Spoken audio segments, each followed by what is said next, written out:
The menstrual cycle of fertile women usually lasts about a month. During this time, and under the influence of the body's own natural hormones, a tiny sac within the ovary containing an egg grows to about the size of a grape. At a point midway in the cycle, this egg is released from the ovary and ovulation occurs. Ovulation is also regulated by hormones. The egg, which from this moment on is ready for fertilization, then passes into the uterine tubes to await the arrival of fertile sperm. Ovulation is a naturally occurring event, and the desire to have children is a similarly natural instinct. But that instinct cannot always be fulfilled. The causes of unwanted childlessness are numerous, but so are the means of treating them.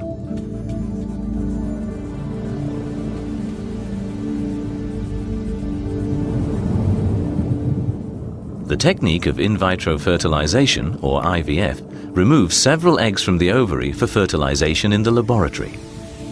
After a few days, one or two of these fertilized eggs, which are now known as embryos, are returned to the uterus in the hope that they implant and become a pregnancy. Women having IVF are given special reproductive hormones to encourage several eggs to develop in the ovaries. Final maturation of the egg itself is induced by the administration of a further hormone.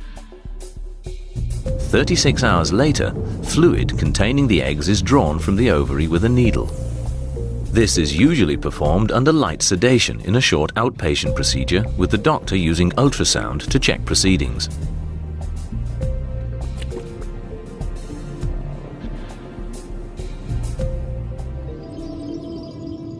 The eggs collected from the ovary are then mixed with a sample of the male partner's sperm, which has already been washed and concentrated. The eggs and sperm are left in an incubator set at 37 degrees for 24 hours so that fertilization can take place. During this time, only one of the many sperm cells will penetrate the outer layer of the egg and achieve fertilization. Following fertilization, the cells divide and multiply and form an embryo. After 2 or 3 days, a healthy embryo will comprise around 8 cells. It is then transferred to the uterus by means of a thin, flexible tube, where it is left to implant and form a pregnancy.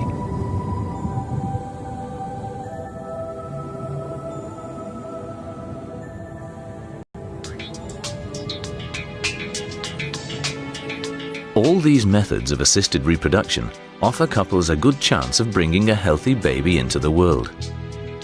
A consultation and thorough examination are necessary for each individual patient for finding the most appropriate treatment with the highest chance of success.